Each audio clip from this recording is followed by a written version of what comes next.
ఎప్పుడు ఈ ల్యాబ్ లోనే ఉంటావు ఇంకా? ఈ ఎక్స్పెరిమెంట్ సక్సెస్ అయిందనుకో టైం మన కంట్రోల్లోకి వస్తుంది. టైం ట్రావెలా? కొంచెం అలాంటిదే, కానీ అది కాదు. అంటే జనరల్ గా టైం ట్రావెల్ అంటే ఏంటి? ఇప్పుడు నేను పాస్ట్ కి వెళ్ళి నన్ను నేను కలిసి లవ్ లెటర్ ప్రియాకి ఇవ్వద్దు, ప్రియా ఫ్రెండ్ కి ఇవ్వు అని అన్నాను అనుకో, పగిలిపోద్ది. జస్ట్ అనుకో, అలా చేయటం వల్ల ఒక కొత్త టైం లైన్ క్రియేట్ అవుద్ది.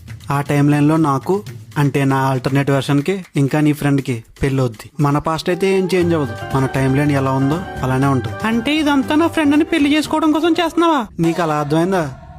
నా టెక్నాలజీ అలా ఉండదు అని ఎగ్జాంపుల్ ఇచ్చా. నువ్వేం కనిపెడుతున్నావో అది చెప్పు. నేను కనిపెట్టే ఈ టెక్నాలజీతో నా ప్రెసెంట్ మెమరీస్ తో నా పాస్ట్ వెర్షన్ కి వెళ్ళొచ్చు. ఆ తర్వాత నేను ఏది రాస్తే అదే నాకు కథ అవుతుంది. నాకు నీతో బయటికి వెళ్ళాలని ఉంది, వస్తావా రావా? నీ కోసం ఎక్కడికైనా వస్తాను. లొకేషన్ చాలా బాగుంది కదా. నువ్వేదేదో చెయ్యాలి అనుకుంటున్నావు, కానీ అసలైన ఆనందం ఫ్యామిలీతోనే ఉంటుంది అన్న విషయం మర్చిపోతున్నావు. నా ప్రపంచం నువ్వే నరేష్. ఇంకెప్పుడు ఏడవద్దు. ఆ ఎక్స్పెరిమెంట్ ఈ రోజుతో ఆపేస్తున్నాను నేను. నాకు నీకంటే ఏది ముఖ్యం కాదు. నవ్వింకా? అరే నవ్వు.